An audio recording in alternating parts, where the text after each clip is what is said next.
আসসালামু আলাইকুম। আমি এখন বানাবো দারুণ মজার একটা পাতাকপি কিংবা বাঁধাকপির ঘন্ট। ভাত কিংবা রুটি পরোটা দিয়ে খাইতে অসাধারণ। খাইতে যে কি মজা একবার বানাইলেই বুঝবেন। প্রচুর পাতাকপি এখন পাওয়া যাচ্ছে বাজারে, তো আসেন দেখি শুরু করা যাক। আমি এখানে 3 টেবিল চামচ সরষের তেল ভালো করে গরম করে নিয়েছি। এর মধ্যে আমি চুলাটা একটু কমায় দেই, নাহলে পুড়ে যাবে আবার। এর মধ্যে আমি দিচ্ছি আধা চা চামচ পাঁচফোড়ন, আস্ত পাঁচফোড়ন, আধা চা চামচ হিং।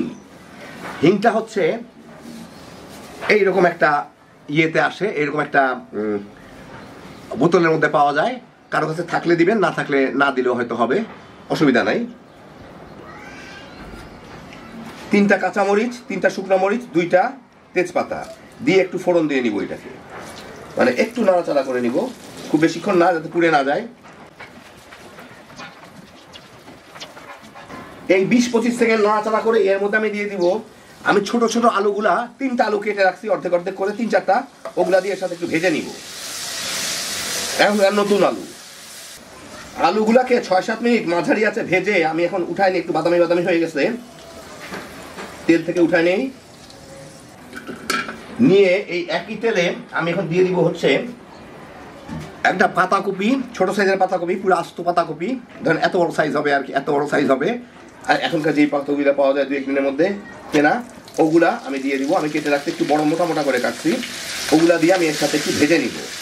একবারে যাবে না পাতাকপিটা, একটু ভেজে নরম হইলে বাকিটুকু দিয়ে দিব। উল্টায় পাল্টায় দেই, তার নিচের দিকগুলা নরম হয়ে যাবে। এগুলো একটু নরম হয়ে কমে গেলে আমি বাকিটুকু দিয়ে দিব এর মধ্যে। দিয়ে এগুলো কিন্তু নাড়াচাড়া করে নিই, নরম হয়ে যাক কপিটা, একটু ভেজে নিব আর কি।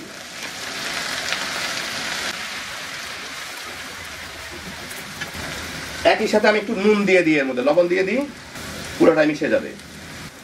এই মিনিট 2-1 ভেজে ফুলকপিগুলো একটু নরম হয়ে গেলে পানিও ছেড়ে দিচ্ছে। এর মধ্যে আমি দিয়ে দিব স্বাদ মতো 1 চা চামচ মরিচের গুঁড়া, যার যার পছন্দ মতো ঝাল দিবেন। 1 চা চামচ হলুদের গুঁড়া, ছোট চামচ থেকে 2 বারে দিলাম। আধা চা চামচ জিরার গুঁড়া, আধা চা চামচ ধনিয়ার গুঁড়া দিয়ে এটাকে একসাথে ভালো মতো মিশাই একটু ভেজে নিই। 4-5 মিনিট ভেজে এই দেখেন পাতাকপিটা কিন্তু মানে বাঁধাকপিটা সমানে পানি ছাড়তেছে। যাই হোক, এর মধ্যে আমি এখন এই আলুগুলাকে দিয়ে দিব। এই আলুগুলা যদি কিছুটা সিদ্ধ না হয়ে থাকে এই পানিতেই সিদ্ধ হয়ে যাবে। আর একই সাথে 2টা টমেটো একটু ডুমা ডুমা করে কেটে রাখছি, ওগুলা দিয়ে দিব। ওগুলা দিয়ে আমি এটাকে নেড়ে চেড়ে মিশাই নিই আগে।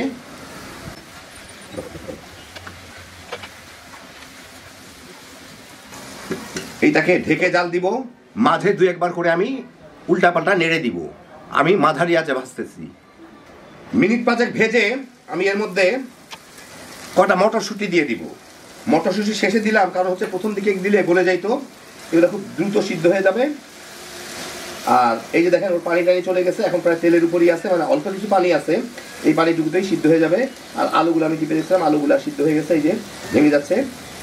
অতএব আর বেশি কিছু দরকার নাই, শুধু মটরশুঁটিটুকু সিদ্ধ হলেই হয়ে যায়, আর একটু পানিটা শুকায় গেলে।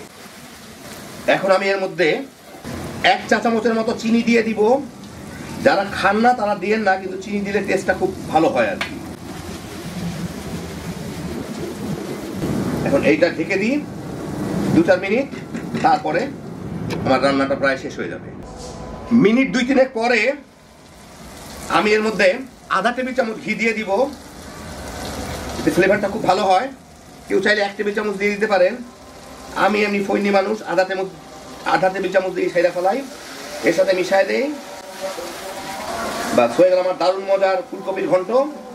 আমি আপনাদের একটু বেড়ে দেখাই একটু পরে, আজানটা শেষ হোক। চুলাটা বন্ধ করে দিই। তো এই দেখেন হয়ে গেল আমার দারুণ মজার বাঁধাকপির ঘন্ট। কি যে মজা খাইতে, একবার বানালেই বুঝবেন।